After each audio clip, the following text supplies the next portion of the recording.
Blazing across these forgotten stars like some forgotten eldritch monstrosity intent on devouring humanity's very sanity.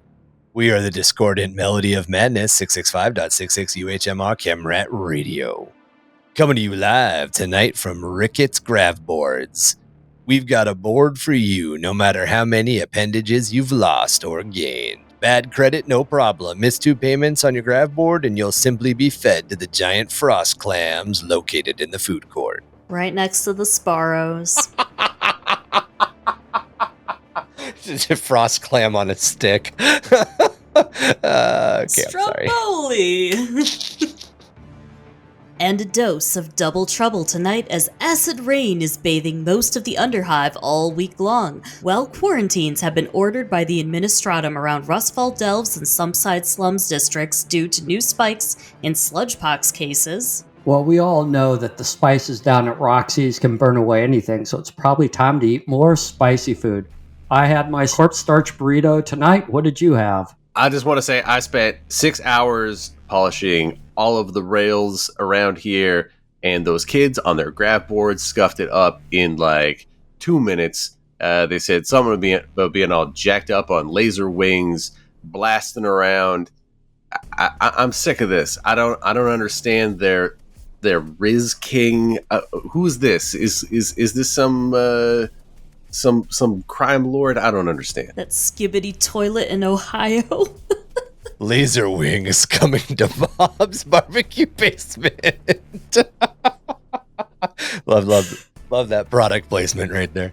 Mm-hmm. I am your friendly neighborhood plasma fiend Goblin King. Brace your spines, welcoming us to the realm of nightmares. It's the Scream Queen, Emmy. Hello, everyone, and welcome to the podcast. And armed with a cunning intellect and cutting-edge technology, it's the Archaeotech Hunter Savant Chac. Remember, keep your plasmas charged and your blades sharp.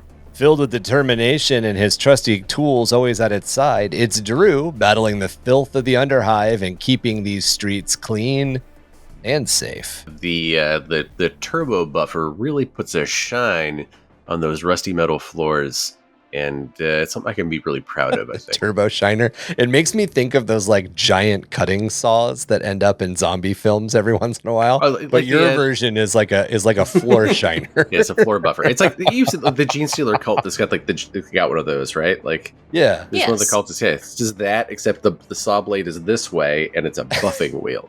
And it's a buffing. You just buff the crime right out of these streets. That's right. It gets the blood out real good. Welcome to episode 112, the Horus Heresy, War Never Changes, Part 2. As the ruin storm consumes the galaxy and death fires of the furious abyss begin to cool, we're going to continue with our coverage of what else happens during those closing years of 007.M31. It's grudge match time. Right? It's the all-time grudge match. It's the fortifying masters versus the siege masters, you know. Mm-hmm. Depending on who you talk to, which side do you mean with which of those words? I mean, well, depending on who's making the argument, those change. Yeah. I was going to say Dorn and then Peter Turbo. Dorn builds the walls. Mm-hmm. Peter Turbo breaks them down. Unless it's one of Perturabo's heavily fortified defensive positions, and Dorn, anyway. The two brothers that are similar, the two brothers and two legions that are similar enough that they like fucking constantly hate each other. And I know that you know people in your life where you're like, you dislike so-and-so because y'all have the same personality. Mm-hmm. That's these two. You know, Perturabo never would have turned if, he'd just gotten an attaboy from Emps every once in a while. Like once every 2 years. Yeah. You're doing a good job, boy. Keep it up. Would have been fine. He never would have turned. Yeah, that's a real neat tank. Real neat tank. And I'll die on the hill that the Emperor caused, whether through design or negligence, a lot more of the heresy than anybody ever talks about. Like 100%. Hiding the existence of chaos from your main fighting force was just a dumb move. I fully agree that the Heresy was the Civil War was planned. because he wanted to get rid of like half the legions. Yeah, he had to be able to just like we talked about with Lorgar last episode, needing to kind of divide up his legion so he could get rid of the people that were too cray. The Emperor needs to do the same thing. He's got to get rid of the Primarchs and the soldiers that don't fit into his plan anymore. At that time, they thought the war was over. The war was going to be over. They actually talk about it. I'm just starting reading the Beast. The Beast Arises, or the first one is like I Am Slaughter or something like that. And the Imperial Fists are talking about what use are we anymore? Yep. Yeah. Well, and that was a big thing that a lot of the Primarchs were worried about after Olenor when Horus was named War Master, because the legions were far enough out from Terra that there really wasn't much more of the galaxy to conquer, which is a really weird statement to make because they were absolutely wrong. But essentially, they were all kind of consumed with this fear that they were no longer going to have a place in the post-Crusade Imperium. And, the Emperor tried to assure them, no, you guys will continue to be war marshals and you'll continue to lead battle groups and act as pacifying forces and all of that stuff. But the Primarchs had a really good point. The Imperium is being divided up amongst functionaries and nobles who don't understand any of the war that we've committed and don't understand the regions that they're now being given governance over, one. And two, why would they ever listen to us in any way, shape, or form? Because they're going to always be jealously guarding their power. And as to where some of that is realistically kind of the petulant child, the petulant teenager that kind of shines through all the Primarchs, another part of that is like, that's exactly how the nobles were, though. Like the Primarchs didn't arrive at the right answer correctly, but they kind of had the right answer. The weird thing about the Primarchs, and we talked about this during the Emperor and his Primarch project, is that these kids came of age really young. And that's kind of, I paused there because that's kind of a weird way to say it. The Primarchs reached an age and power level where they could murder a man for being in their way when they were like 6 or 7 years old. I think. If not younger. Yeah. These were not people who grew up experiencing anything normal humans did. And a lot of them grew up on worlds that were pretty fucked up. Caliban? The fact that some of them who grew up on some of the worst worlds ended up being relatively well adjusted is a testament to a lot of things. Yeah, if you think about, I'm just thinking of the Lions specifically. Homeboy went through a lot. I mean, Vulcan too. It's true. Mortarium was, Oh. but it's not necessarily their powers. It's that they had a fully formed adult intellect, like at 4 years old. Yeah, and they were capable of killing a man at like 4 or 5 years old. Which means that your emotional maturity, it doesn't matter if your mental maturity and your muscle mass have reached the point where you can make the decision to snap Bob's neck at the bar. Your emotional maturity is still stuck in your environment at like 4 or 5 years old. Right. And one of the things we know about the development of the prefrontal cortex is that morals and ethics don't really stabilize until you're like 16 or 17. Yeah. So these are essentially all psychopaths at a certain level. They're high functioning CEOs. They all have deep trauma from childbirth, and daddy issues. Massive daddy issues. Abandonment Every flavor issues. of daddy issues. Yeah. And Edra issues. I mean, mommy issues. Edra. I did hear recently kind of like an interesting sort of analysis or breakdown of the Primarchs, and that is that each of them exists essentially in pairs on either side, right? That each of them sort of has like a dark mirror to one another, and this is the most obvious one, right? It's going to be Iron Warriors, Dorn and Perturabo, that they are... Raven Guard and Alpha Legion are the other really obvious one. Oh yeah, like the Infiltrators, So they all have these dark mirrors to them. And in this particular case, we've got essentially the mechanized warfare specialists, right? These are they're the heavies, right? They're the if this was I don't know, like an FPS game or like a these are your like tanks. A MOBA. These are your tanks. It's tanks on tanks. Yeah. and that just means long, bloody fighting. And they have land raiders. So at a certain point, Exhibit came by and was like, "Yo, dog, I heard that you like to put a squad of tanks inside your tank." Tanks, yeah. I'm sorry, Emmy. That was for you and your fault at the same time. Oh yeah, you saw my word purrs video. I did. Mhm. First siege of Hydra Cordatus 007.m31. No one knew who built the Camden Citadel, a fortress that could automatically repair damage to its structure by pouring liquid silicate that would fill any of the wounds left in it. Its walls held other secrets, including the ability to form spikes or yawn open and swallow attackers whole. Beneath it, gravity generators acted to slow any who attempted to scale its walls. Even after years of extensive research, the Mechanicum had no clear idea of how any of this worked. However, the fortress wasn't invincible, as enough damage over a short period of time could overwhelm all of these mechanisms, leaving that damage irreplaceable. Neither the material nor the technology, however, that had originated the Citadel came from Hydra Cordatus. They knew that for a fact. The Imperial Fists had brought the world into compliance during the Great Crusade, and Rogel Dorn made the Citadel the capital of the Imperial government. The people elected Edric Camdus as their planetary governor, as iterators and remembrancers were spread to promote the Imperial truth. The Imperial truth being the fact that it was a secular universe and that religion was not something that needed to be followed. Science and secularism were the Imperial truth, as opposed to the Imperial creed, which is the Emperor is a god. Mm-hmm. Captain Felix Cassander of the 42nd Imperial Fists Company was assigned to garrison the world with 200 legionaries as the rest of the legion continued on throughout the crusade. Eventually, much later, Dorn would order all Imperial Fists, even those stationed on garrison worlds, to return to Terra. But Cassander's navigator had died in an accident, stranding his entire garrison force in the system.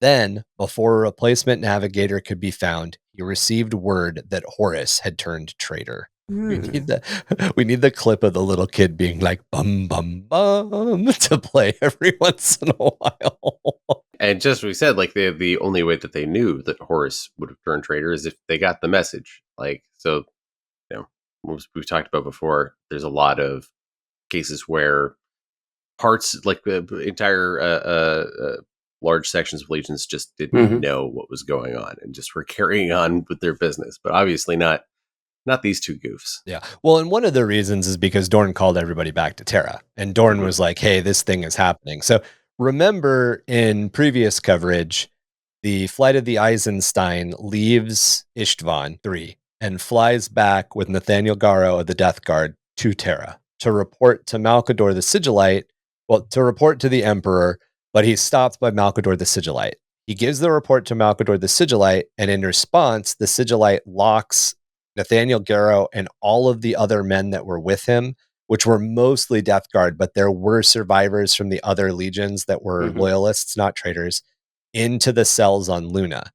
And they're kept there for like 6 or 7 months as Malkador attempts to essentially convince the Emperor that this is a real thing. The Emperor doesn't want to let these guys out of Luna because the Emperor, just like the Primarchs, is like, there's no fucking way that Space Marine can turn on Space Marine. I designed them so this wouldn't happen. So what ends up happening is that Malkador goes around the Emperor and tells Dorn. And Dorn goes, oh, fuck.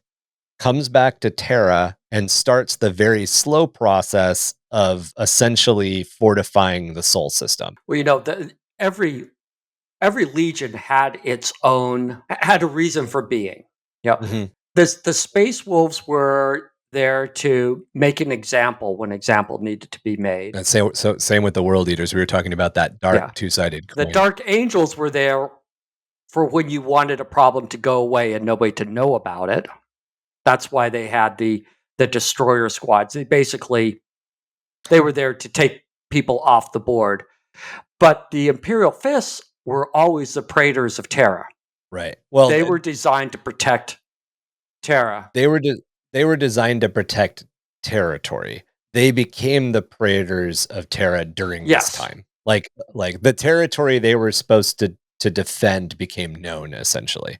Originally, it was the entire Imperium, and then it very much became, oh shit, just the throne world and Sol system. And I'm pretty sure the implication is Cassander learned from Dorn based on the fact that Dorn called all of the Imperial fists back to Terra. The message was probably like, Horus has turned traitor. Everybody come back now. We need to get ready for his assault on Terra. And he's like, oh shit, I can't move.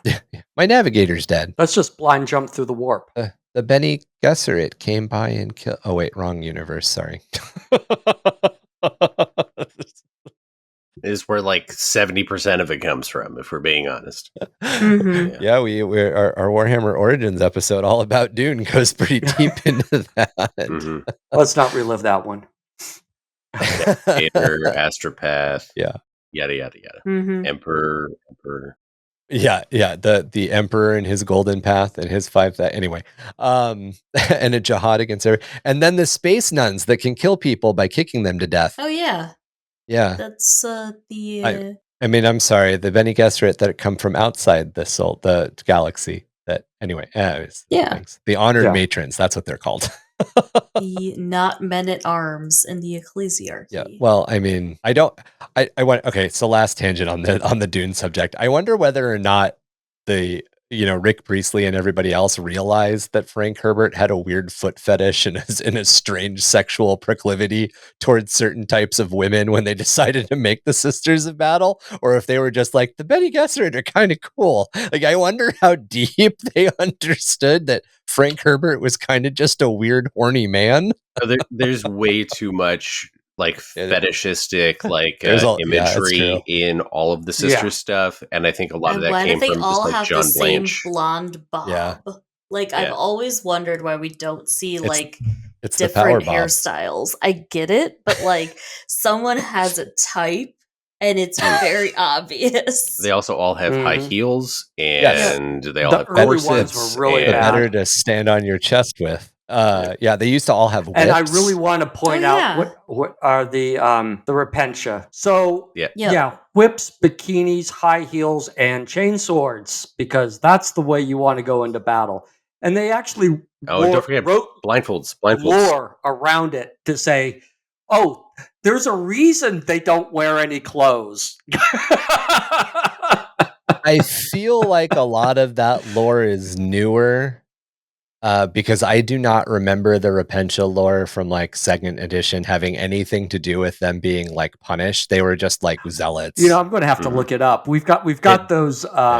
We've all got those. We can pull those all up and take a look at the original source material. So we got a little. Sorry, I had to bring this picture up, but we were a little. There's that. I love that picture. This is absolutely iconic. And this is the original John Blanchard, right? Corsets and spandex, because that's how you want to go into battle in the 31st century or 41st century. Yeah, I mean, with the heels, the heels, the spandex, super the comfortable. corset. Have you ever tried to do anything in a corset? Because holy shit, it is so difficult. Because like you cannot, go like this. You can't go like this. You can't go like this.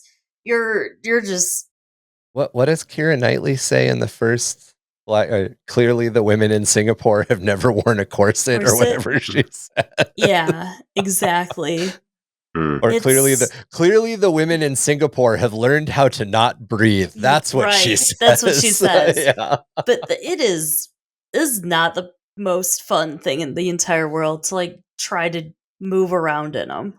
Don't recommend. To get back to the battle at the Hydra Cordatus, the Iron Warriors' invasion began with bombings targeting the valley and surrounding areas, churning up the land before they deployed legionaries, guns, and other equipment for a large-scale siege. The Imperial Fist defenders gave nicknames to the 4 commanders of the Iron Warriors based on the actions they saw them take. Triarch Harker, who led the assaults, they nicknamed Scrapper. Digger dug fortifications for artillery. Mangler used artillery from afar. The Triarch and First Captain Forex was named Voyeur, for he watched the valley at the siege's center. Over the next 3 months of the battle, 3/4 of the Imperial Fists were killed, including the Tech Marine Scion and thousands of Imperial soldiers. The Iron Warriors slowly advanced toward the Camden Citadel. Part of this was because they constantly were building trenches and other defensive gun emplacements. They were essentially really, really slowly like building siege lines in until they reached the Citadel's doorstep. It's the Maginot Line. Yeah. Exactly. During this time, Perturabo spoke to very few of his own legion and preferred to speak through the stone rot Saltrin Vol Braun of the 45th Grand Battalion, whose ability to understand stone brought him into favor with the Primarch, even though he was not a captain. So this guy was just really, really good at working with stone and essentially making fortifications and building trenches. And because so much of that was important for the advance on the Citadel, Perturabo was like, "You're my boy." That makes sense. It would fall to Siege Captain Ascari Valker of the 33rd Iron Warriors Grand Battalion to lead the attack alongside Taranthikos. Taranthikos. That makes more sense. The Taranthikos, the elite line breakers and assault troops of the Legion.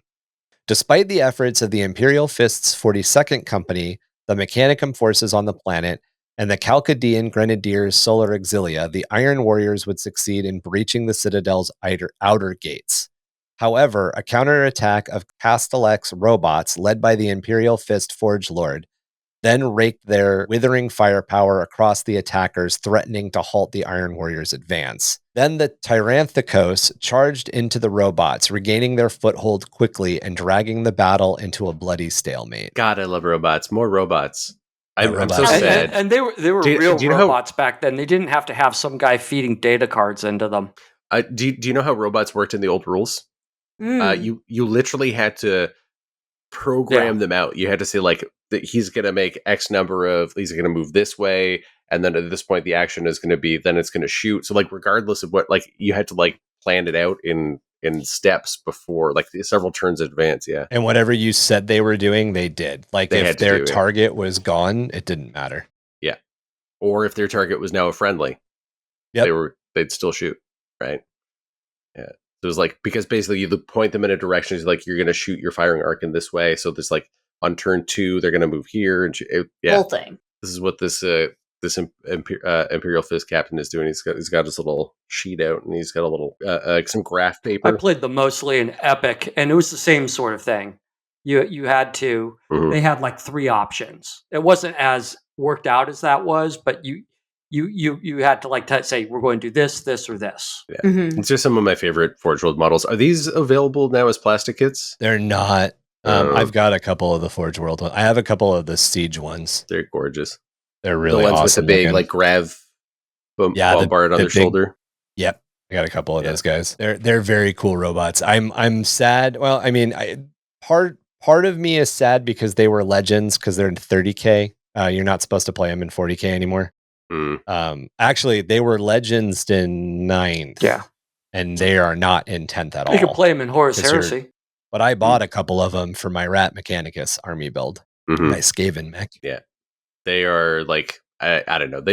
They are like synonymous to AdMech to me. Yeah, you can get the there's- Castellan, but you can't get the Castellex. Yeah. The Castellan are the new ones. Well, I mean, you can get them, but they're for 30k only. The interesting thing, I don't know if you guys remember this, but I think it was like 4th edition. There were hardcore rules where you kind of did the same thing with any of your units that were fighting. So you declared all of your units that were firing and their targets at the beginning of your firing phase. And then if you had, it was 4th edition. So if you had 2 units of, say, Space Marines target the same Dark Eldar unit, and the Dark Eldar unit was wiped out during the first round of shooting, the second Marines they fired at the same position. They shot You were into the supposed air. to declare everything ahead of time. It may have been like a competitive thing, but I very distinctly remember that. Hmm.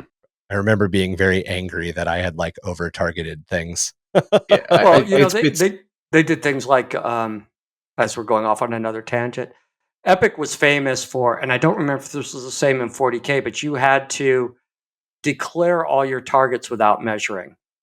Yes, you had to do that that in was a big 40k one. until like 7th edition. And then if you measured and even just slightly out of range. Yeah, that was big. I think that went away in like 6th or 7th edition 40k. We called that artillery guessing, and for my friends and I that played 40k who are also in film school, big part of film school is you have to measure for focus, right?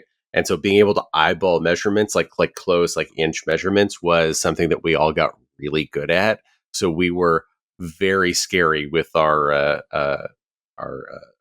People hated artillery. me back in the day with my basilisks because I knew how I had relatively good spatial awareness, so I could like determine within a couple of inches where you were, even to the point where I kind of knew what the scatter dice were going to, like, people were like, I hate you, like, stop hitting my shit directly. So, because bolter rounds and las bolts just like sort of stop dead in the air at a certain distance and drop to the ground. They totally do. If Kylo Ren's around, they definitely do. That's one of the things that, or Neo, that's one of the things that I actually really like about Kill Team is Kill Team, the weapons don't have a range. I mean, like, your ability to hit, more like a role-playing game, your ability to hit goes down, but the bullet just keeps going. Yeah. Like, it's going to stop when it hits something. And that's probably what the 40k tabletop rules are mimicking. Like, your range negative is 2. That's one of the things that I've been encountering more and more as I've been talking to people about rule systems, is a lot of people want to add like a bunch of rules to the game. And I get like, yeah, sure. If you're going to fire over 36, if a bolter's range is 24 inches and you want to fire at 36 inches, sure, you can take a -2 on your die. But at that point, why don't you just not roll dice? Well, like, you're only going to hit on a 6 anyway. And like, there's other things. 4th edition Epic Armageddon took care of that by saying, if you are fired upon, whether you are hit or not, you rack up a blast marker. And if you get too many blast markers that you don't get rid of, you break or you're suppressed. Yeah. So even if nothing is hit, the artillery bombardment. It's the idea that somebody's... So you could actually fire... Like, you can fire small rounds at units that you can't hit with small arms, but because they're being fired at, they can be suppressed. Yeah. This shell shock, essentially, right? The things that would be interesting to see come to 40k that I think could help the game and speed up a little bit of this stuff, and then I'm done, is alternating turns and weapon ranges being fixed. But we'll see what 11th brings, right? Who knows? Who knows? Because of the stalemate that we just talked about, both sides suffered severe losses, and it seemed like the fight would drown under its own weight until Valkar called for reinforcements to defeat the Imperial Fists. With 2/3 of the 33 Grand Battalion dead or grievously wounded, Galen Dion and the Taranthikos, I still want to say Tyrant every time I see it, Taranthikos, could see the siege captain had failed. To save what was left of their combined forces, the veterans decided to remove Valkor from command. Valkor saw this coming and held them at bay with his power sword for a time, but Dion was able to overcome and disarm the captain, shackling him and taking him to stand before Perturabo, where the Primarch had his Iron Circle Dominator robots mince the siege captain into bloody gibbets on sight. Jesus Christ. Yeah. And the Iron Circle Dominators are crazy. Let's see that on screen. Listen, Captain. And hence? That was very Picard of you. He's my favorite captain. Then maybe Cisco. I'm a Cisco boy. I know. We've had many talks. He's right up there for me. People are actually kit bashing these at the Legions Imperialis scale. I want to paint this. I want to paint this so bad. When we cover Perturabo and Perturabo's insanity in full in the Perturabo episode, Peter Turbo episode, we will talk about these robots very specifically, but he made these to be his like personal... Yeah, they're his Praetorian Guard. That can't turn on him. Yeah. And there's 6 of them, and they're all like, they're all robot. They're crazy. They're just so he makes robots. He's like kind of a siege master, obsessed with like design and build. And logistics. Design, build, and logistics. His father is sort of a wealthy man who kind of put him into this position of power? Yes, he's Tony Stark. I was gonna say Elon Musk, but No, yeah, I mean, he's he actually hasn't smart, had like a weird relation. he's not Musk. Okay, he is Tony Stark. He's evil Tony Stark. Yes. The often shared joke is Magnus did nothing wrong. If there was a traitor who I think honestly had a small kernel of redemption, if things had gone just slightly different, it was Perturabo. Yeah. However, as soon as Perturabo decided he was bad, he was all in. He's like, nope, I'm committed. Or not bad. When he decided he was a traitor, he was all in. Objectively, the loyalists weren't really the good guys. The Space Marines and the Chaos Space Marines are two sides of bad guy. I mean, everybody's kind of a side of bad guy in 40k. Especially at this time. yeah. When you're talking about the heresy, there's really not that much difference. It was a power play. For most of them, at this point, it's who's going to sit on the throne. A lot of that changes in 007, but at this point, a lot of it is who's going to sit on the throne. But those are really cool. I have to say, those are really cool robots. And I like Iron Warriors. I just don't like Chaos Space Marines. Well, and a lot of people who play Iron Warriors even today make just Iron Warriors, because Iron Warriors are one of the legions that is the least, quote unquote, spiky bitted, if you want to say. They have the least amount of like spikes for the spike god on their models. They have sort of a more contemporary look compared to like the very gothic Chaos Space Marines. Yeah. Same with, this isn't really a one-to-one comparison for other side of the coin, because the comparison is Imperial Fists and Iron Warriors, but same with the Iron Hands. The Iron Hands also have that same sort of aesthetic, just shiny metal rather than old metal, rather than gold gunmetal. Iron Warriors' first captain, Forix, admired the structure of the Camden Citadel and how the Imperial Fists had transformed the local people's opinion of them into liberators and not conquerors, something the Iron Warriors would have never bothered to do. Warsmith Barakan Falk was angered by this sentiment, still salty over the Legion's losses against the Imperial Fists at the Battle of Fall. Remember, we talked about that big space void battle where the Iron Warriors were about to fucking win, and then the Imperial Fists pulled a fast one and beat the shit out of them. They discussed their final attack on the western approaches. Falk favored more legionaries over extra siege batteries. He wanted to put more men on the ground rather than continuing the groaning and kind of stalemating siege action that was happening. Forix questioned this assault, however, noting that mines could easily blanket the entire approach. However, Falk, speaking for their Primarch, said that Stonerot Sultran Valbron had assured that there would be none in that region. However, sounds of assault interrupted their discourse as Triarch Harker's warriors engaged the Fists to their north. When the final attack came, Captain Felix Cassander of the Ultramarines only had 51 legionaries to protect over 13,000 remaining citizens locked in the fortress. They would be slaughtered as soon as those defenses fell. The Imperial Fist commander was a realist and knew that the Imperial Fist captain was a realist and knew that the last stand would not be glorious. He stood on the northern side of the fortress with Lucaris and Castor, noting the pace of the Iron Warriors dramatically began to increase. They believed that Scrapper and not Digger was leading the attack, as the Iron Warriors were trying to climb up the mountain to the wall, moving ahead of their guns on walker platforms, motivated now by their seething hatred. What do these walker platforms look like? Are we talking like huge? They're the they're the 9 or 10-legged, like flat plat. Yeah, they're pretty big. Or like we're talking like AT-AT kind of like vibes, like. Yeah, but they're flat on top. So a lot of times the Mechanicum, especially the Dark Mechanicum and the Iron Warriors would put like big shield generators on them. And they're like these big spider things. Yeah.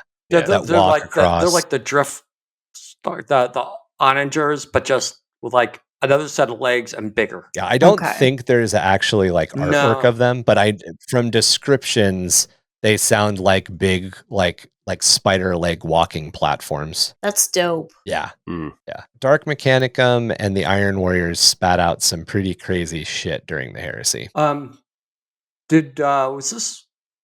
Were there actually Ultramarines there, or No. you said Ultramarines and wrote it in the script? You meant Imperial Fist, I do believe. Yes, I did. You're right. Felix Cassander of the Imperial Fists. I'm like, where did the Ultramarines come from? They weren't there. Good catch. I'm like, wait, I'm like going back and reading all the notes. I'm like, did I miss the Ultramarines You're landing? right. No, I have no idea. I Imperial Fists, not Ultramarines. Sorry. Sorry, everybody. Good catch. Good correction, Chuck. Before we get, I can already hear people like erasing their emails that they were angrily writing. It was the other Marines that have laurels on them. I can understand why it would be confusing. It was the yellow ones, not the blue ones. Mhm. So speaking of, Lorcris detonated mines that they Imperial Fists had set into the slope, blasting a 300-meter section out that then crashed down on the advancing Iron Warriors. Cassander then had Simeon, Esdras, and Phyrios redeploy to the north to defend against the remaining assault force. Iron Warriors Lieutenant Kroger pushed through the Citadel's gravity trap, forcing himself up the wall and climbing with only a few of his toughest legionnaires. In contrast, the 300 Astartes of Harker's 23rd Grand Battalion pushed back and then set up weapon emplacements and took cover. Servitor weapon emplacements then began to blast the Iron Warriors as the Imperial Fists shot down the wall. The Iron Warriors had to stop their return fire to prevent hitting their own troops. Kramer, Ulglan, Perdox, Straba, Vonk, and many other Iron Warriors were killed during this attempt. So essentially, during the beginning of this crossfire, a bunch of these named dudes and some extras just got chewed up by this crossfire. And this only fueled Kroger's rage as he reached the top with only two of his Iron Warriors, Vortrax and Ushtor. Kroger surprised the Imperial Fists, managing to hit Cassander in the head, but he only wounded the Imperial Fist. Vortox was then cut down, as were several of the Imperial Fists, even as two more Iron Warriors managed to crawl their way over the top. Cassander charged these two new attackers, who were already weak, killing them as he bellowed a challenge at Kroger, who now stood completely alone. So both Vortrox and Ushtor die pretty quickly, and then these other two guys are essentially already wounded, kind of from their own men. And it doesn't take much for the Imperial Fist to just blast them off the wall. However, Kroger, instead of meeting the challenge, just shot Cassander twice in the chest. But before he could deliver a killing blow, the Imperial Fist reinforcements arrived. The Iron Warrior took fire even as he was scrambling to take cover, his arm damaged and his bolter destroyed. Before he could bleed out, a Stormbird, however, appeared above the top of the fortress, killing many of the Imperial Fists with its engine wash, as Perturabo jumped down and landed with his iron circle. Perturabo turned the battle in mere seconds, shattering the defenders even as the Imperial Fists immediately turned to attack the Primarch. As the battle was won, the Primarch smashed Forgebreaker into the stone rampart, moving to Kroger's side. The Astartes barely clung to life, and as he removed his wounded son's helmet, Perturabo remarked that he remembered Kroger and asked where his warsmith was. Kroger responded, "With the guns." Perturabo examined him then with his psychic senses. Even as Triarch Harker arrived by Thunderhawk along with Foryx, Falk, and Toromino of the Stor Bazeshka, they approached the Primarch cautiously, wary of his building rage, and then knelt before him. Perturabo, even when he was a loyalist, even when he was a quote-unquote good guy, was not known for his easygoing manner and mild temper. No.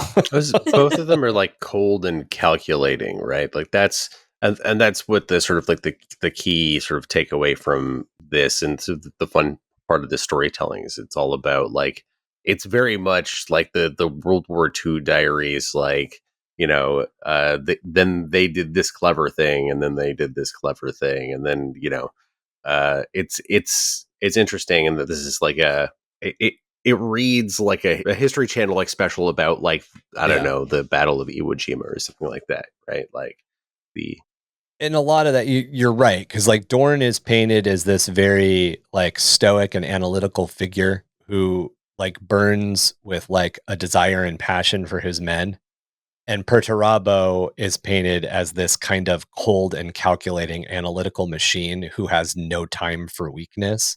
And those are very much like very similar coins or sides, Two like sides. you would say. Yeah, same coin. Like Dorn is sure. going to kneel next to a son who has failed and either challenge him to do better or ask, how have I failed you? I'm not angry, I'm just disappointed is going to be Dorn's version, as to where Perturabo is just going to fucking backhand you into last week. And then when you're dumb enough to get up, he's going to shoot you in the head.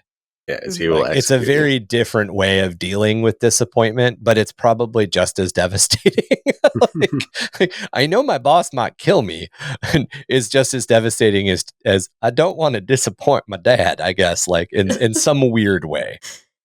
Yes. Yeah. So Harker believed that he would be honored for finally breaking the fortress. However, Perturabo was oddly silent, unsettling the warsmiths. Finally, he asked if he was clear about his orders. But before Harker could respond, Perturabo grabbed him by the throat and lifted him off the ground effortlessly. The Primarch expressed his anger at not being obeyed, to which Harker tried to say that he saw an opportunity and had moved to take it. Perturabo told Harker that victory was not his. Instead, he turned to Kroger and pointed out that he survived the assault alone. Instead of killing Harker, however, Perturabo just ripped his armor off piece by piece, deeming him unfit to wear it and labeling him as nothing more than rust. That goes hard.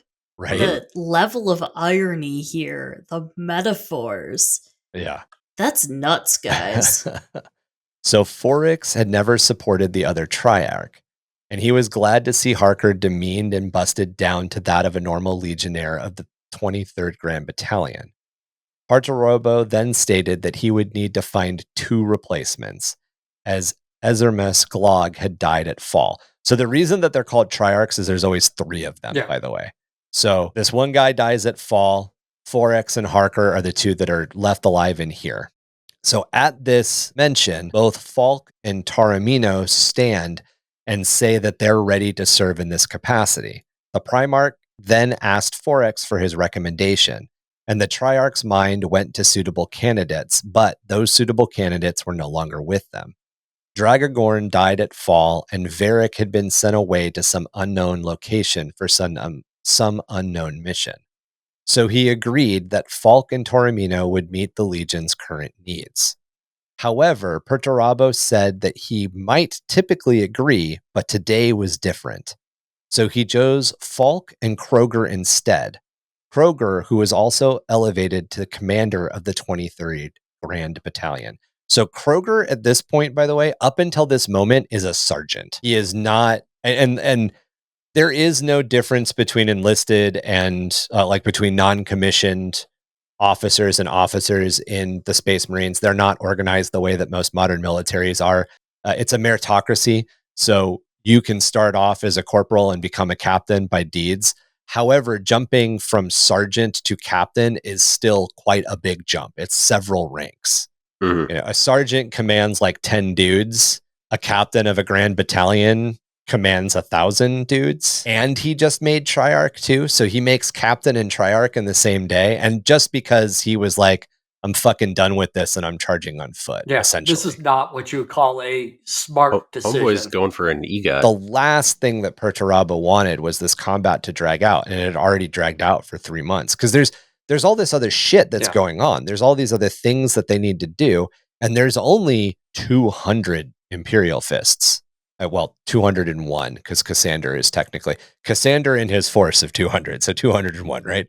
So it, half the Imperial, half the Iron Warriors show up. This should be a mop-up exercise. Take them out.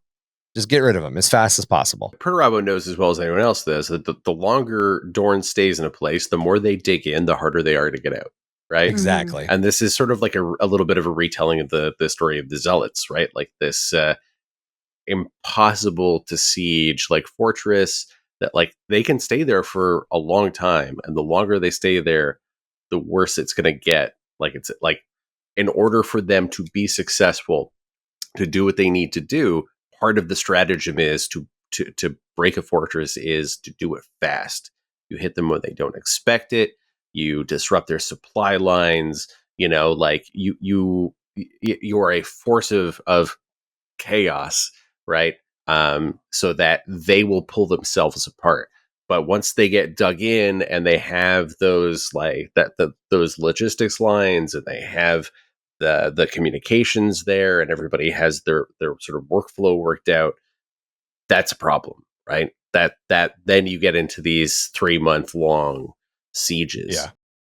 And Perturabo doesn't deal with people failing him well. As we just saw, doesn't deal with people failing him well. And this will be a theme as we move into the Battle of Idris in 007.m31. After the drop site massacre, Fulgrim, Primarch of the Emperor's Children, joined forces with Perturabo on the world of Hydra Cordatus. That's literally the planet we were just talking about. Mm-hmm. The two of them then embarked on a quest to tip the heresy further in Horus's favor. This journey would take them into the Eye of Terror to retrieve a weapon known as the Angel Exterminatus. But before they were to leave, Fulgrim suffered a headshot from the vengeful Sisypheum crew member Nikoa Sharokin. The Sisypheum was an Iron Hand strike cruiser that had stayed loyal to the Emperor, having acted to evacuate many loyalists from the Ishtvan V drop site massacre. Fulgrim, however, would survive the wound thanks to Fabius Bile, and the two Primarchs would engage in a brief boarding battle with the Sisypheum before the ship was able to repel them and escape once again.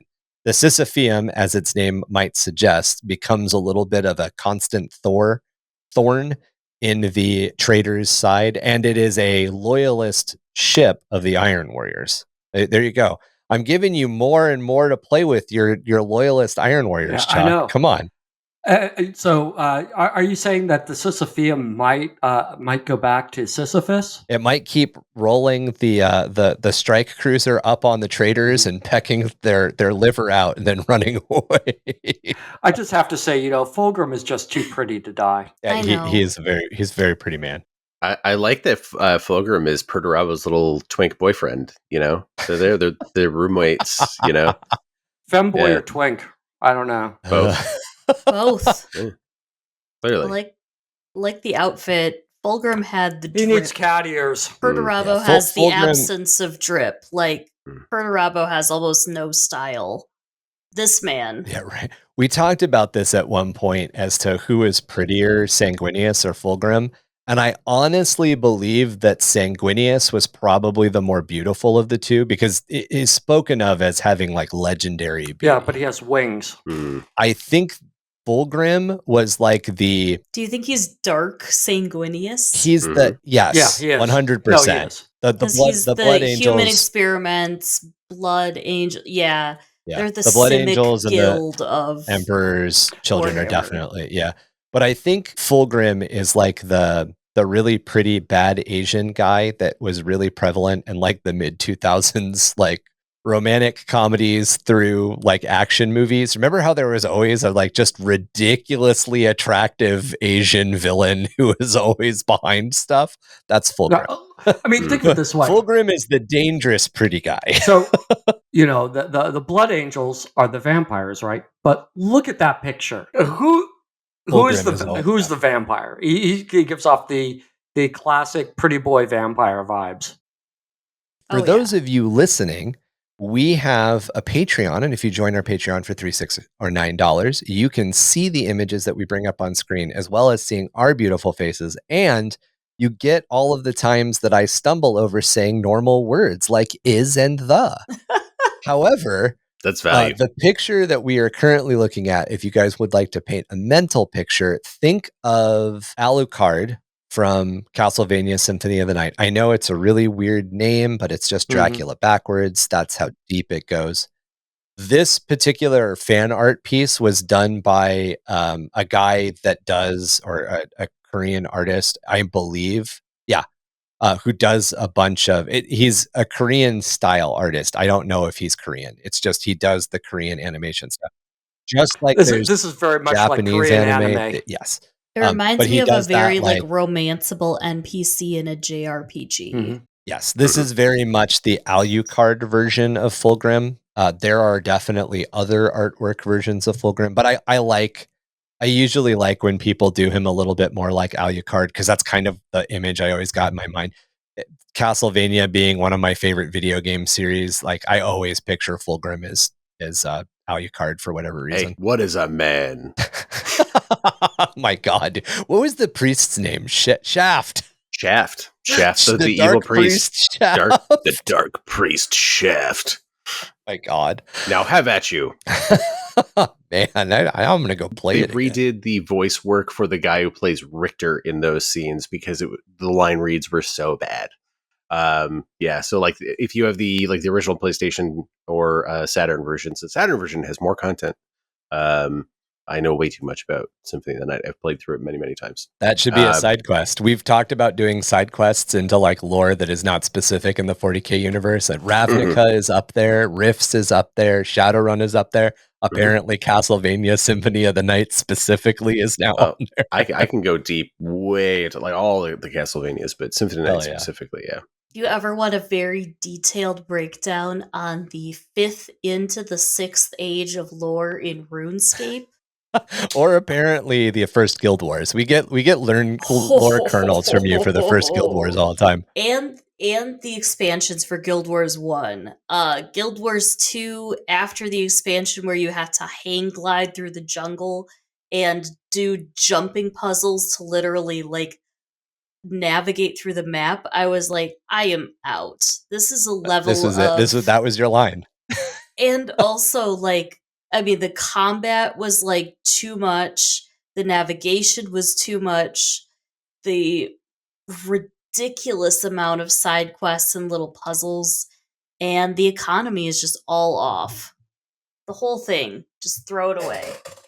Eventually, the two Primarchs arrived in the Eye of Terror and landed on the crone world of Idris, entering an ancient Eldari citadel known as Amon Naishak Kalis, where the Emperor's children and Iron Warriors came face to face with an army of Wraith Guard and Wraith Lords, which had awoken specifically for the Citadel's defense. The Wraith constructs clashed with the precision of the Iron Warriors, aided by the Titans of Legio Mortis and the debauched hordes of the Emperor's children. Neither traitor lines, however, attempted to aid the other. As the battle reached its fever pitch, Fulgrim unsuccessfully attempted to betray his brother and slip away. However, Perturabo caught up with him in a massive spherical chamber, and Fulgrim revealed to his brother that there was no Angel Exterminatus. He himself was destined to become such a weapon on this world. Furious at this revealed insight, Perturabo attempted to attack Fulgrim, but was drained of his power when Fulgrim activated the Magatar Stone, which had previously been given to his brother as a gift, taking the Iron Warrior's Primarch's power into his hands. Fulgrim revealed the purpose of these actions was to achieve the apotheosis, or his ascent to demonhood.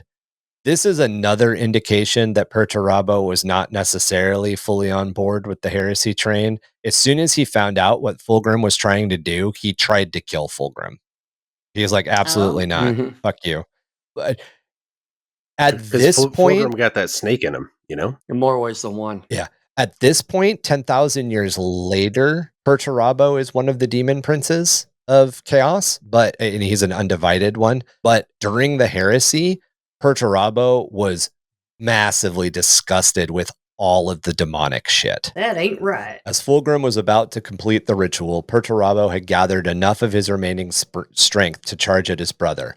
But they were both interrupted by an ambush as Salamanders, Iron Hands, and Raven Guard, who had been stalking the traitor fleet seeking vengeance for the Dropsite massacre, suddenly attacked. A loyalist Astartes unknowingly shadowed the Magnetar Stone during the melee, freeing some more of Perturabo's energy and allowing him to strike down Fulgrim with Forgebreaker. However, Perturabo struck too late and only managed to destroy the Primarch's mortal body, as Fulgrim was then reborn as a demon prince of Slaanesh. Now a massive but elegant serpentine creature, Fulgrim told his brother that they would meet again and then vanished in a burst of warp energy along with all of his Emperor's children. In the aftermath of the battle, the Iron Warriors spitefully purged the planet before Perturabo set a course deeper into the Eye of Terror, chasing his brother. Lots of really good, calm, well thought out, not directed by anger decisions being made by Perturabo. He needs medication. He's a rage monster. A little family therapy Yeah. wouldn't hurt either.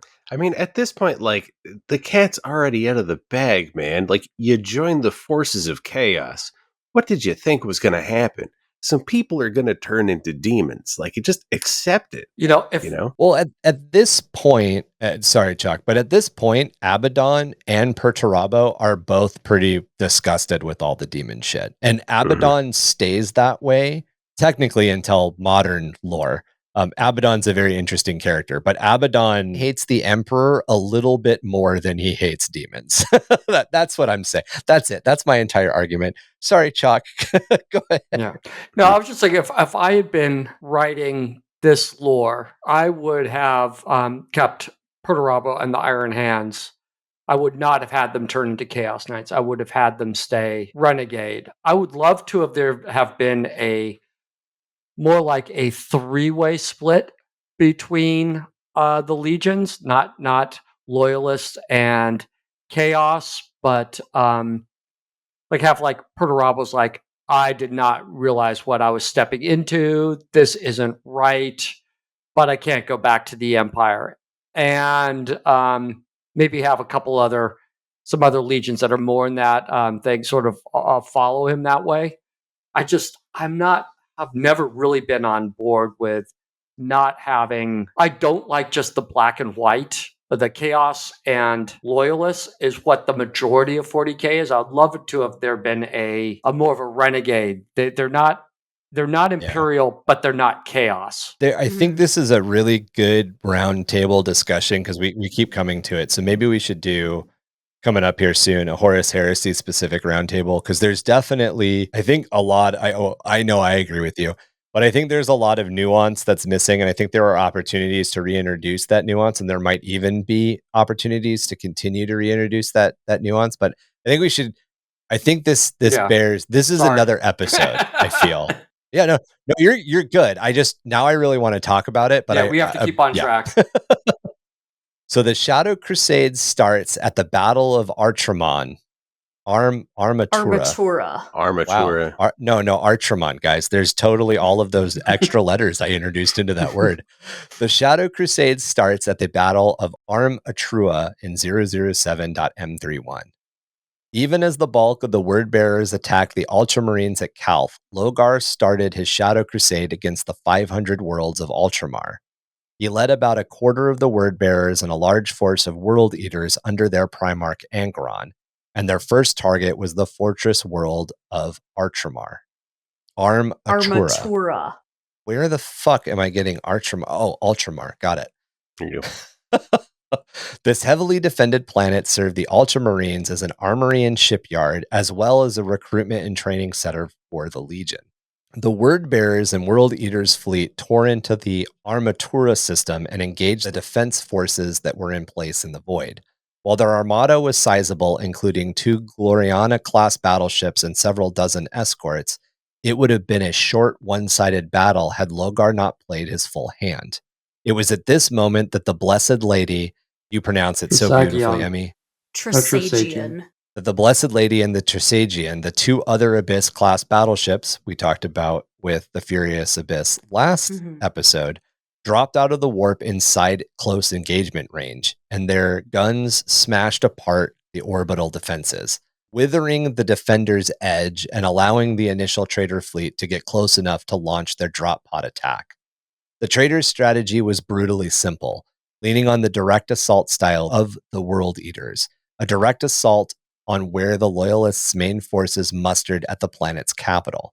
This strategy may have been more of a necessity, as the World Eaters were almost now entirely consumed by the debilitating effects of the Butcher's Nails. Ripping and tearing the enemy to bits was all that they saw, as most of the Legion now had the aggression implants installed in their heads. While Lorgar and Angron had planned specific troop movements and expected them to be executed, They also knew that the World Eaters could abandon strategy for a more direct and bloody assault at any moment. Wait. Is the weird hair that Angron has, is that the butcher's nails? Yeah, those are the butcher's nails. So the butcher's nails aren't nails. They're like dreadlock cortical implants, essentially. Mhm. They're called the butcher's nails because they act to enhance the aggression centers of the mind. So a really weird thing. We kind of brought this up last episode, and I wanted to dig further into it, but we moved on. When the Emperor discovered in the Great Crusade that Angron had butcher's nails in his head, he immediately sat down with two of the Mechanicus doctors to see whether or not they could do anything, like to see ostensibly to do a medical check on what the butcher's nails were. Mhm. Angron is completely out, and the Mechanicum guys basically say these are so deep into his neural pathways that this is our last chance to remove them without killing him. Mm-hmm. Like, if we wait any longer, they're going to kill Angron, and it's already possible that enough damage has been done to him that like he's going to have brain problems for the rest of his life. And the Emperor in that moment knew two things. One, he knew that if too much damage was done to Angron, he could heal him. And two, he knew that he didn't fucking care. He really wanted to see what the butcher's nails were doing. So Mhm. the Emperor literally decided, fuck my son. No matter what anybody listening thinks, the Emperor did not see any of them as sons, with the possible exception of Horus.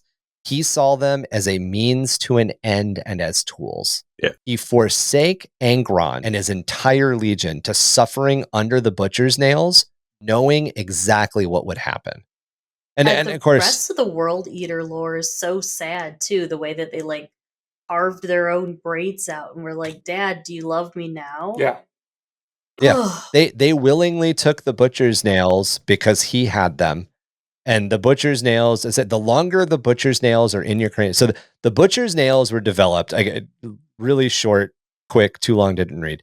The butcher's nails were developed so that the gladiatorial pit battles on Angron's homeworld would be as brutal and bloody as possible.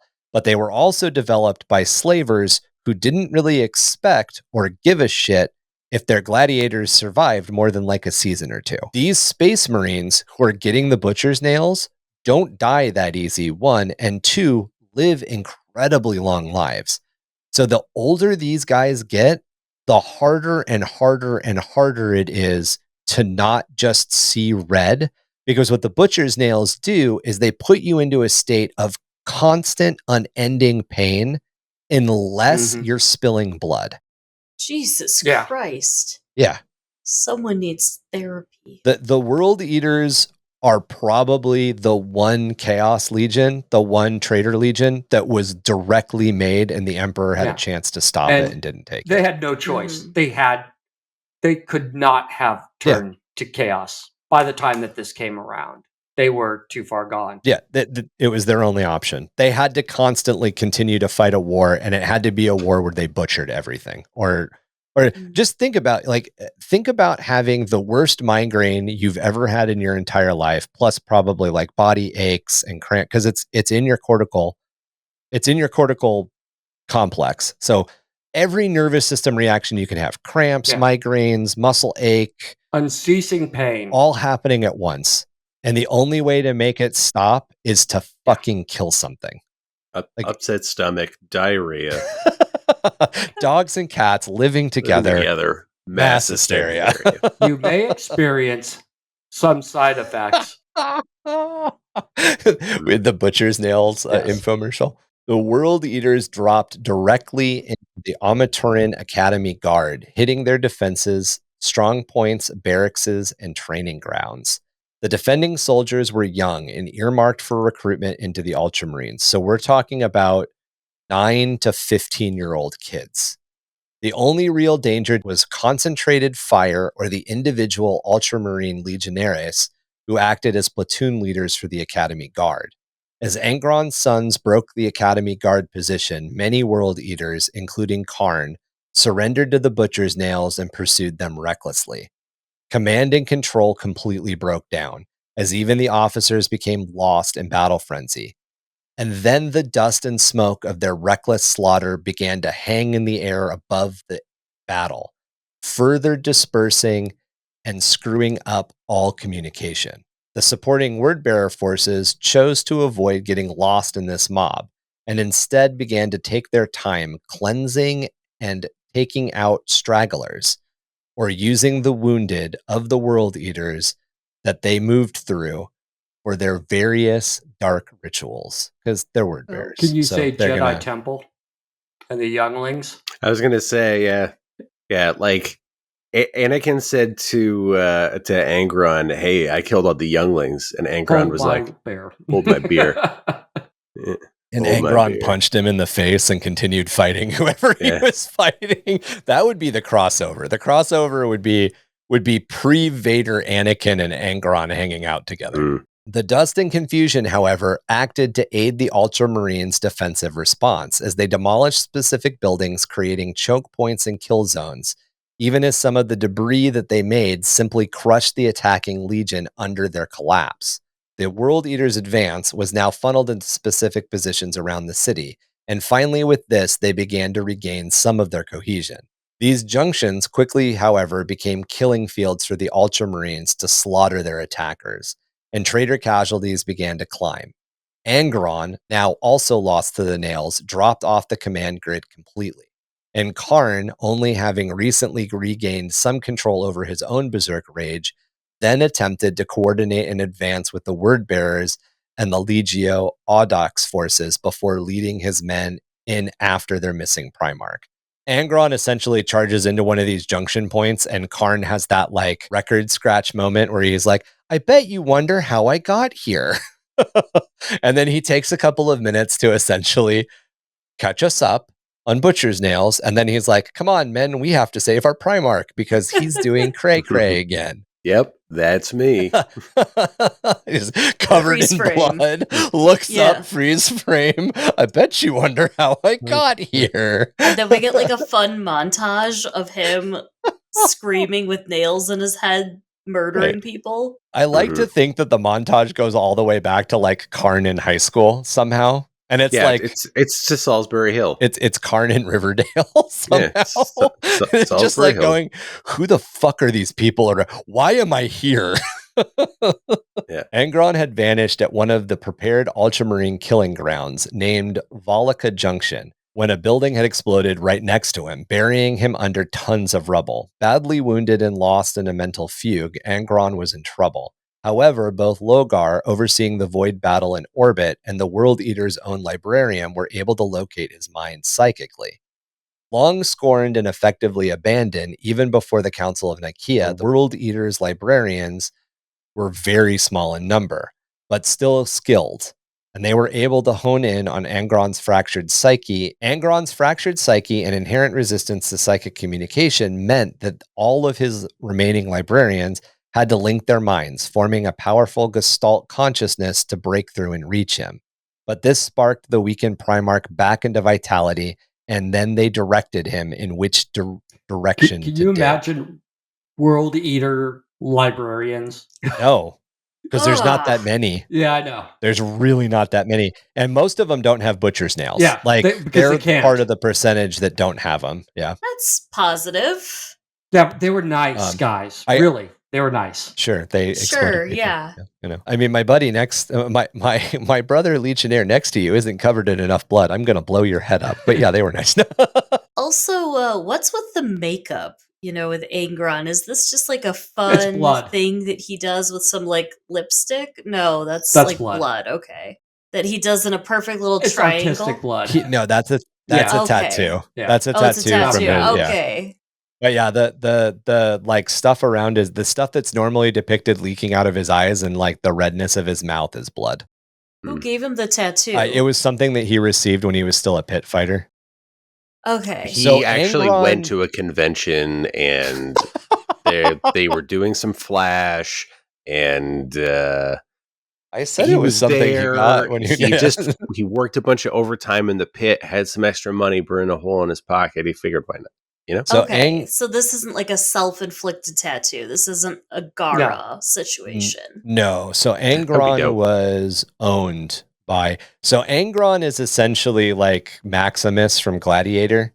Okay. Like he led a war band, was captured by the enemy, and was sold into slavery. I might be butchering and conflating.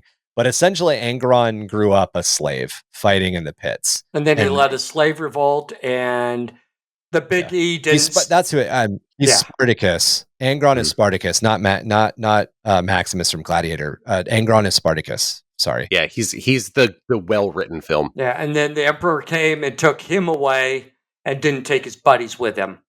And that's what... Yeah, so he went back. Maybe he went back, but that's why he hates Big E's, because he took him and left his comrades on the planet. Yeah, Angron was not happy that the Emperor was like, and here are the Warhounds. Angron was like, fuck the Warhounds. I want my boys, essentially. And by the way, I'll kill all of you. Yeah. And then most of the Warhounds got the butcher's nails and became world eaters anyway. And there's one, allegedly, world eater that's really, really big and allegedly may have once worn armor made by the Emperor that had lots of thunders on it and was not attached to any legion. Oh, a Thunder Warrior. I wonder what He that also didn't get is. butcher's nails, and he spent a considerable chunk of the traitor after the traitor loyalist split hunting down and killing world eaters. But anyway, and that's all allegedly. In lore, it's even allegedly in air quotes. Yeah. It tells stories of the giant world eater, blah, blah, blah. Yeah. Meanwhile, Karn's advance on Valaka met with the same problems that had faced their Primarch. Despite all other tactical possibilities, the World Eaters couldn't contain themselves from open combat with the Ultramarines. While the Armaturan Guard offered little trouble to the Astartes troops, the Ultramarines of the Ivicante had dug in.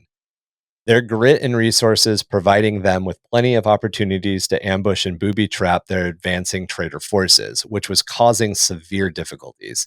Once the World Eaters had gotten past the initial choke point, Karn's 8th, 20th, and 67th companies fell victim to sniper and supporting gunship fire in the open killing ground, and the promised Wordbearer's support had failed to materialize at any point. Then Lorgar materialized 30 meters above the junction. The ground was too cratered and filled with battling troops for a normal teleport lock to work at ground level. The pressurized shockwave of his landing scattered everyone in the vicinity like ragdolls. He immediately became the target of an Ultramarines Thunderhawk gunship, forcing him to deflect incoming fire with telekinesis, even as he used his psychic focus to tear the gunship from the sky and dash it apart on the ground. The danger then passed, Lorgar began frantically digging at the ground, casting rubble aside in marked haste as the ground beneath the traitor troops began to shake and rumble. Realizing that this heralded the advance of the enemy Titans, Karn hastily called his own Titan support, the Legio Audax.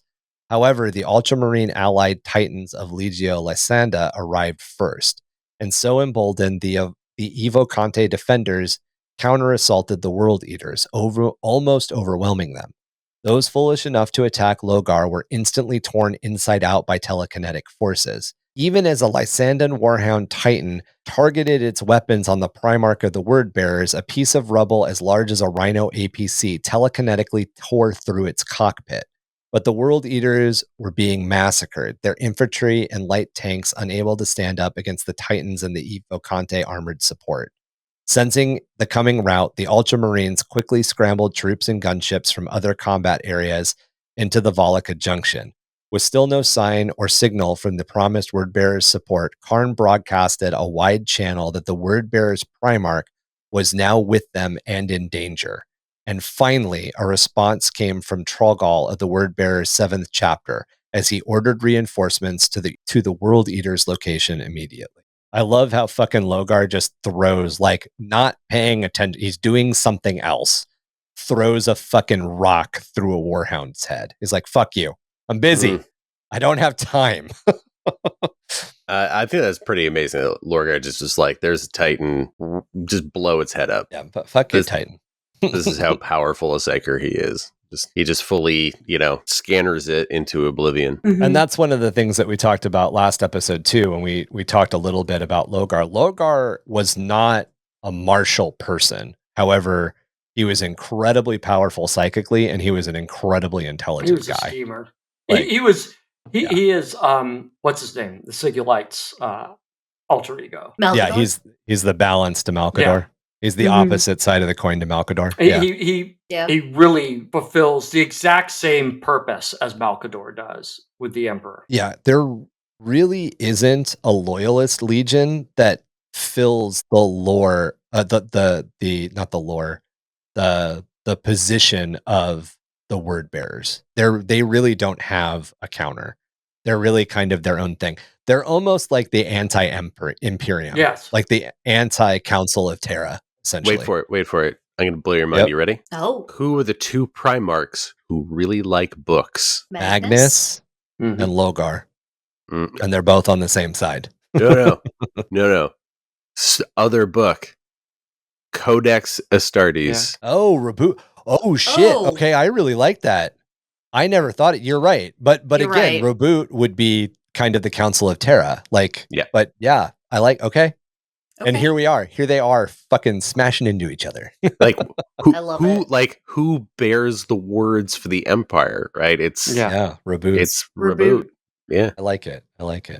I still think that Chac's like as far as Lorgar personally though, like Lorgar is Mhm. not the opposite to reboot. I think Lorgar is the opposite to Malkador Well, and Mhm. also because they're I both don't. massively psychic. A lot of people will give me hate or not go along with this. So this is a good clip. Here, you can load this one up and get a lot of responses on social media. Quick. Remove all I don't- context from what Chac's going to say. Okay, Chac, go. I don't think Horus is the traitor opposite of the Emperor. No. He is not. No. He is a tool. Horus and Fulgrim are the two Primarchs who are traitor Primarchs who kind of get done like massively dirty. So Horus gets stabbed by the Anatheme and essentially like gets trapped inside his own body and makes this deal not to die. A deal that he doesn't really want to take, but he takes kind of out of desperation. And there's a lot of contention within the Sons of Horus and within a lot of the traitors, especially early on, that it may not be Horus that came back. By the Siege of Terra, Abaddon can still see the Horus that's in there, and the Emperor can still see the Horus that's in there. But both Abaddon and the Emperor are like disgusted by this tiny shred of the man that's left. Yeah. The Horus is still in there. Horus isn't dead, but he's not in the driver's seat. And Fulgrim's the same way. The sword that Fulgrim is given, not the sword that Fulgrim is given, the sword that Fulgrim takes up is essentially a demon sword. And it takes over his body at one point and locks Fulgrim inside Fulgrim's body and forces Fulgrim to essentially grooms Fulgrim essentially to be a psychopath. Yeah. So by the time it lets Fulgrim take control again, Fulgrim's broken. And Fulgrim is ready to just be a demon. He's like, I'm too far gone. I've done all these nasty things, although technically it wasn't really him doing them. When we get into the Primarch series themselves, we'll definitely touch way more on both of these subjects, and it'll be way less. If it wasn't for Abaddon, it would be the word bearers that are actually the counterpart, I believe, to the Emperor and the Imperium. I think they're the flip side. Yeah. And the only reason that it's Abaddon is because of how Abaddon went about doing the Black Crusades. But Abaddon is like a force on his own, and I know that he gets a lot of hate. He's one of my favorite characters because he's really dynamic. But he gets a lot of hate in lore, and I think that's because a lot of his lore isn't really understood. But yeah, it will. Abaddon's an entire bag. I will. The hill I die on is it should be. It should not be the Horus Heresy. It should be the Lorgar Heresy. Yeah. I mean, it kind of is. Erebus is the one who started the whole fucking thing. And the first heretic is Lorgar or Erebus. Yeah. Mm-hmm. Erebus. Yeah, and technically, the entire Wordbearers Legion fell like 40 years before the attack on Istvan. But Erebus is like Malkador. They've been traitors for a long time. Erebus is the behind-the-scenes guy. Lorgar is the Emperor. Malkador engineered This is the other hill, and we'll get into this later, but I don't think the Emperor would have been as successful as he was without Malcador. Oh, 100% wouldn't have been as successful as he was. Drew, you brought up the counter fan theory that Malcador created the Emperor, right? Or was that you? No, that was me. That was Chac. Yeah. Yeah, not just Malcador, but the Sigulites actually created, gene engineered the Emperor, and he is not 10,000 years old or 30,000 years, 40,000 years old. He is the Sigulites. He was born at the beginning of the Unification Wars. Yeah. Well, that sort of goes back to like old lore stuff where the Emperor he's like, so the what happens is of 12 monks. The shamans, and that there's the Malcador and the Sigilites, basically they are part of the cult that is the conspiracy because they all commit ritual suicide at the same time. But even in that theory, the Sigilites, so in that theory, that ritual still takes place in like 8,000 BC. It's just that the Sigilite order survives all of human history up until the Unification Wars. But the fan theory I'm talking about is literally he is like a gene engineered, he's gene crafted clone. No, he's like the Primarchs. He was created out of whole cloth by the Sigulites, and they just sort of like implanted this story in him that he was that old, but he wasn't. And it could be. I mean, especially with how propagandized the entire Imperium is. Like, all of these fun, like tin hat foil, tales from the warp, whatever we want to call all of our weird conspiracy theory stuff. This is one of them. Yeah. I wrote out something more. If you go back on the Discord under the conspiracies, the 40k conspiracies, I wrote up a thing on that because I just sort of liked it. Yeah, and join our Discord listeners if you would like to get involved in all of these really weird, like the lore is open ended enough that you can come up with all sorts of conspiracies. Besides, Emmy knows the real truth, right? Emmy, who's the Emperor really? Not good. He is just an HOA board member of a suburban condo association that got too much power. Yep. And things just really escalated really, really quickly. And, suddenly Craig exchanged his jorts for a golden throne. And here we are. Yeah. I feel like he started as the parking enforcer for the HOA too. Oh my God. He could be also like one of those like dispensary security guards that just gets too much power. He's a Walmart security guard. Oh no, he like works at the dispensary. He works for Brink Security. Sometimes he gets to like bring the cash in at the end of the day in the fun armored truck. One of those guys. Mm-hmm. Actually, you have to stand over there. Sorry, you can't. You're too close, sir.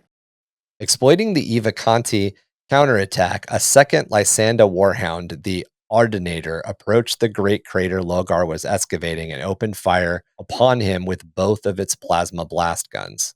It was impossible to miss at such a close range, and both strikes hit the Wordbearer's Primarch directly.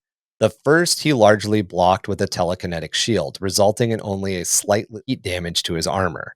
He also managed to throw up a shield to at least deflect the second one a little bit, but it was still far more damaging than the first.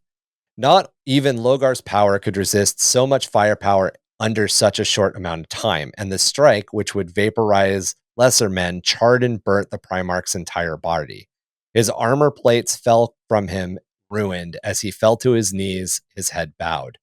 Unmoving, he appeared dead, but the precepts of the Ordinator ordered the anti-infantry bolt weapons to fire to ensure their kill. The shells blasted bloody rents through the Primarch and flung him to his back as the Ordinator closed the gap, determined to make sure of Lorgar's death.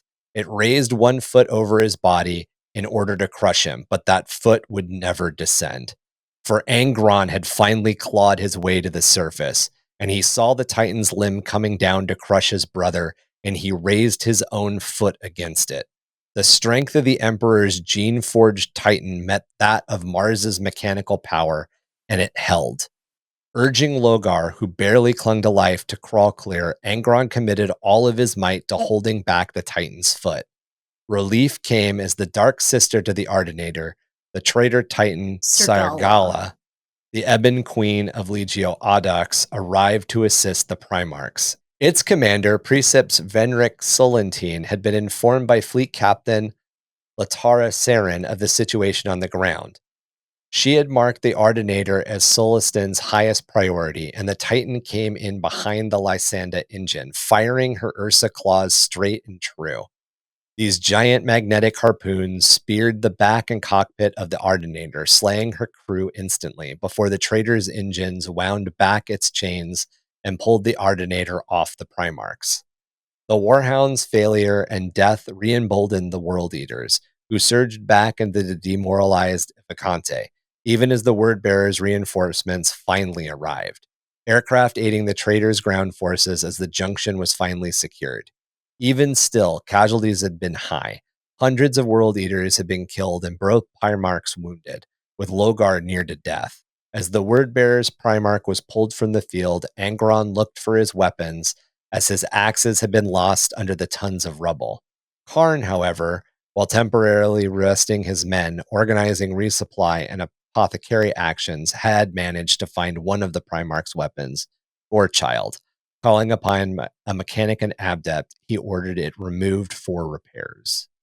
That will come in to play later. I just want to remind everyone that, like, this is a Warhound Titan, so it's the smallest class of Titan, but it still weighs the same as a small and build. Angron, just like in his anger, says, no. Yeah, he leg pressed it. Yeah. That's motivation. And I mean, he didn't do it for very long because this other Titan just shows up and blasts it. Yeah, I wish I could put my hands on the partial build I had of the Warhound. I've got the foot and the lower leg and put that next to an actual Space Marine, and you can see the size and scale, like how big they are. And this begins this is the first time we've talked about it in the podcast, and this only begins to touch Primarch's fighting Titans. Get used to it. It keeps happening. Yeah. Eventually just start punching them. or flying through them with your angel wings. Oh, I wonder who that's about. It's the whole Captain Marvel kind of bit. Obviously, Perturabo, okay? Obviously, with his beautiful fairy wings. She was a fairy. It's the wings from Castaway, the ones that the lady makes in the metal shop. They're like sheet metal wings. That's Perturabo's wings. Chac, I figured out where the mistake came from. Yeah, you were doing this part. Push. Why I got some Imperial fists mixed up with some Ultramarines. With the assumption that both traitor Primarchs had just been killed, the commander of the Evocante, Legadus Orpho Cassander of the Ultramarines, versus Cassander of the Imperial Fist, they have different first names, okay? Contacted Fleet Captain Saren with a request for the invaders' surrender. He was met with Saren's laughter as she declined. The war in the void was her victory to claim. With that, the ground war could not be in doubt. After all, if things continued to turn more sour, Saren could just bombard the defenders from orbit. However, Saren's overconfidence almost proved her undoing, as while she was destroying the last Ultramarine vessel, she had brought her ship, the Word-Bearer's flagship, the Conqueror, in close enough for it to be boarded by a force of 90 Astartes. This boarding action would prove costly, as the Legion's flagship defense force, the Triari, had deployed in the drop assault rather than remaining on board, and they had failed to tell Captain Saren of this. She was forced to wake the special dreadnought contingent stowed aboard the flagship for its defense. What made these warriors special was that they had been forgotten. They were old veterans who, for various reasons, had been entombed and then completely written off. Upon awakening, they first had to be briefed and brought up to speed as to why they were fighting against Ultramarines, who they still considered fellow legionaries. Oh, so these guys are kind of like, oh, hey, the Horus Heresy. We're in the middle of the Heresy, guys. Yeah. These are not your friends anymore. We're going to TLDR you on the past 70 years of history. And now you got to punch them. Okay. And now punch them.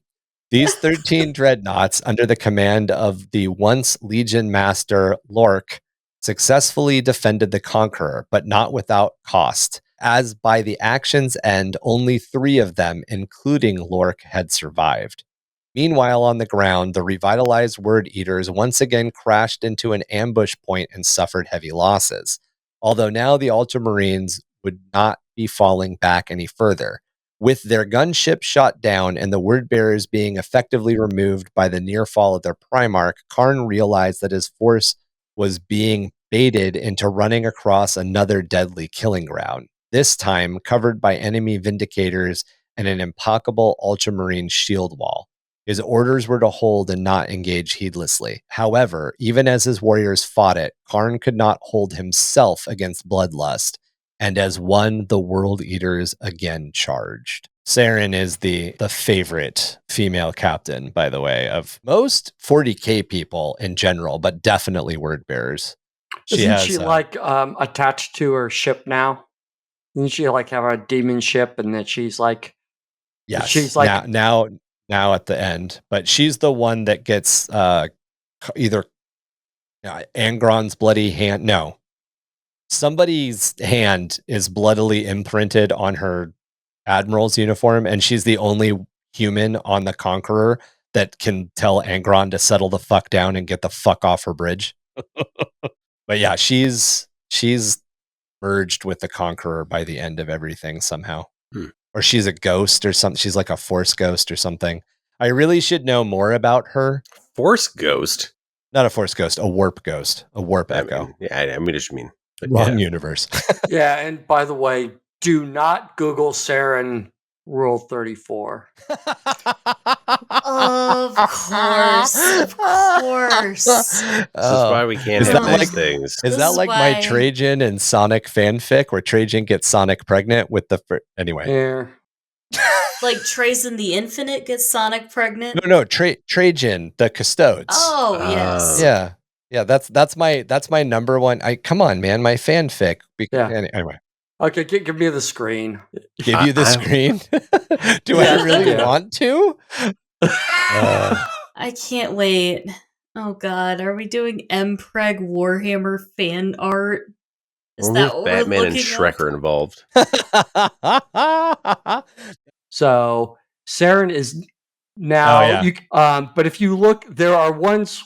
Okay, where is it that she's actually entombed on the ship? Oh yeah, no, she's part of the. I can't remember what happens, but she ends up being. She gets cabled into the ship, and one of the crew, one of the ship. She's like Davy Jones. So here is from the Steam. There you have it from the Steam community. If you've ever seen the cockpit of the Chaos Titans, think about that. Yeah. So she's basically. It's not a pleasant fate. She's basically, by the time 40k rolls around, she's the same as a Titan precept. She's wired into the ship. Yeah. She just controls the ship. Mm-hmm. And a lot of that, we talked about this because somebody at one point had asked, why do a lot of the Primarchs, especially the Traitor Primarchs, have the tactical dreadlocks? And the reason is it has nothing to do with being a loyalist or a traitor. For whatever reason, there's more artwork of the Traitor Primarchs with it, but there's lore of the loyalists having them too, and Varus Manus being a good example.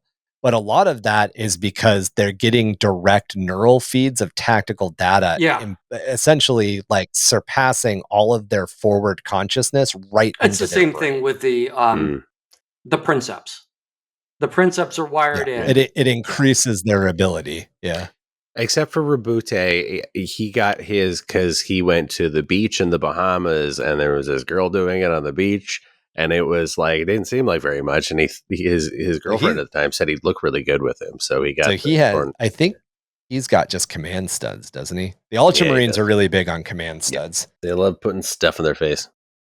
The city's central plaza was soon an all-out bloody melee as forces on both sides engaged in a close quarters combat. Heavier armor, gunships, and Titans clashed in the battle above and alongside the ferocious infantry combat. The Traitor Legion Audux command Titan, Saragala, was bested by the enemy Reaver not long after saving the two Primarchs, and her precepts were killed.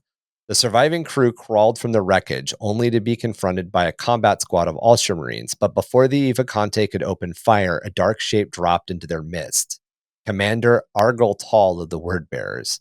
He slayed the Ultramarines, and got the Surigala survivors to safety before returning to the battle to fight at Karn's side. The two sworn sword brothers fought back to back, saving each other's lives at least once, soon making their way to the enemy commander, Legatus Orfeo. Karn burst forward, claiming the right to fight him personally, leaving the Ultramarines for honor guard for Angral Hall. Orfeo and Karn met in a lengthy melee, the Ultramarine almost getting the best of the World Eater on several occasions, but never landing a finishing blow.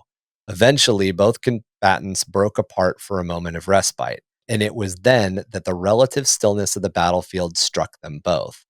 Looking around, Karn and Orfeo realized that they were surrounded by the victorious World Eaters and Word Bearers, who were now all watching the duel.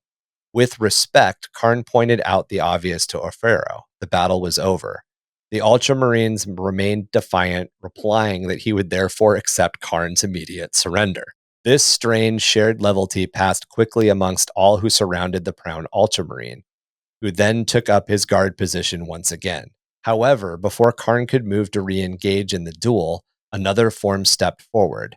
Angron overruling his inquiry, the Primarch made it clear that he would be the one to finish the last of the Evocante. Disgusted, Karn turned and walked away, Argral Tall right behind him. With the main combat action over, the Word Bearers busied themselves by making prisoners of the surviving wounded defenders and securing the remaining battle theater. The battered World Eaters returned to their vessels, ready to move on to the next world their Primarch would have inevitably order them to murder. It's interesting to me, Orfeo and Karn share this, Orfeo and Karn share this moment of like, yeah, you won. Like, I'm still going to be flippant with you, but it's very obviously a joke. And then Orfeo picks up his weapon again because he wants to die with like honor. And then Angron is just like, no, I'm going to fucking slaughter him. I don't care. Yeah. And Karn is enough out of the butcher's nails at that point that he's disgusted by it and just leaves. It's really interesting to see Karn like someone who's capable of completing sentences. Yeah. Beyond blood for the blood god, you know? Skulls for the skull throat. Yeah. Mm-hmm. Karn keeps a lot of that, like even into the Siege of Terra. I mean, he fights against it a lot, and we'll definitely talk about it when we get there, but Karn keeps his cool for a lot longer than a lot of the other. Mm-hmm. I mean, Karn is the reason that there's a group of Mechanicum and Mechanicum servants and naval ratings that follow Angron around the Conqueror, just in case Angron decides to attack a ship or a planet by tearing a hole in the side of the Conqueror and jumping out. Because why would you use doors? Yeah. He is the Kool-Aid man of the 41st millennium. He totally is. He's even red. Yeah, exactly. This would only be the first battle in the coming Shadow Crusade, as Lorgar with Angron at his side aimed to target those remaining 500 worlds of Ultramar. And we will be covering each of those 500 one at a time. Yeah, in great detail. We broke down every Tyranid biomass. Oh my god. That was an episode. Hey, those biomasses were important, but yes, each of the 500 worlds of Ultramar will get their own no, they won't. Most of them are like a footnote. Their goal was to strengthen the already churning Ruin Storm, maturing it entirely with this campaign of bloodshed and misery. While the onset of their rampage to isolate the realm of Ultramar further saw the Word Bearers and World Eaters as being tense allies at best, this would only grow as time went on. Angron delayed the advance by insisting every world was to be butchered completely, eventually drawing on Lorgar's patience, ending in a standoff between the two brothers, which would only be interrupted by a chance attack by the Dark Eldar. During the butchery of Armatura, Lorgar realized that Angron's fury was consuming him and that the butcher's nails could not handle the Primarch's brain. Lorgar, wishing Angron to be elevated to serve the Dark Gods, decided to journey to his homeworld of Nucera to find the secrets of the butcher's nails. But that and the rest of the Shadow Crusade is a story for another time. So it turns out the secret to saving Angron from the butcher's nails is to turn him into a demon prince. That kind of becomes the answer, but yeah. I mean, again, this is part of Lorgar's thing. Lorgar essentially wants people to be loyal to his message, and part of that loyalty means not being a complete psychotic fucking rage machine. Mm-hmm. You know, Lorgar did it to his own chapter. So of course he's going Right. to do it to his brother. Lorgar is about control, right? He's Yeah. about like, here's the book of the rules. Everybody follows these rules. That's what I say. He's And a shadow trying emperor. to identify the truth. Yeah, He's the He's opposite so of obsessed reboot. with that as well. Yeah. but Angron is, you cannot control him. As you said, he will Kool-Aid man his way out of the side of a ship in the vacuum of space. Just if he really, to really get is into mad. a fight faster, which is just Mm. yeah. And he does by the end of the heresy, which is not. I mean, if you think about it, Angron at this point has already dealt with the Butcher's Nails for like 150, maybe 250 years of his life. But this is it. It's over. The Butcher's Nails are now way too in control. There's very little of like the Angron before left. It's just it's all downhill. Wait a minute. Is Angron Irish? What they're doing here? Drinking. I almost made the joke about orcs drinking, fight. You know, the Irish drinking song. Yeah. Mhm. So that wraps it up for part 2 of War Never Changes. If you have questions about the show, you can always email us at underthehiveofmadness@gmail.com. Or you can find us on Discord and join the conversation about existing lore, world building, gaming in general, and much more. We're also on Facebook, Instagram, and TikTok, or check out our website, underthehivemadness.com. Check out our link tree to keep up with the cast's hobby progress and internet meanderings, spells and spells. We have About spells. magic. I'm thinking about Magic the Gathering. Links and spellings are in the show notes. Help the podcast grow by liking and reviewing us wherever you get your podcast fix. Our home is Spotify, but you can find us on Audible, Apple Podcast, CastBox, Google Podcasts, iHeartRadio, Radio Public, and more. Support us through Patreon at patreon.com/underthehiveofmadness. Join awesome people like Shirley G, S. Carrot, and sorry. Sometimes people give me their names. Sometimes people give me what they want to be called. and Easy Eggs for access to extra content and a chance to snag some prizes in our monthly giveaway. Ricketts Grav Boards, the Hive's #1 source for all things extreme. From grad skids to repulsor boards, Ricketts Crew has the slickest rides for all your glory hounds, speed freaks, and splatter maniacs.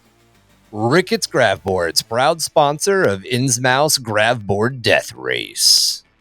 We are the Vanguard Rebels of the Pirate Vox frequencies 665.66 UHMR Chemrat Radio, reminding all of you Chemrats, Hive Mice, and Sump Ghoulies to keep those dials fixed. Right here, same ratty frequency for a dose of the same ratty-ass attitude. Half a pound of corpse starch, half a pound of venom. That's the way the creds spend where the emperors tread. In their grasp, our fates are sealed. Pop goes the last gun's peel. And read a book. Don't loot the corpses. Somewhere in the Underhive, find a corner and read a book. Don't forget to brush your teeth. We should start doing like little PSAs, like Reading is fundamental. reading is fundamental. I don't know. Stop all the downloading. I'm a computer. Computer. And Chac, what's your advice for this? Is it don't Don't loot the corpses. Perfect. All right. All right, guys. Good night, everybody.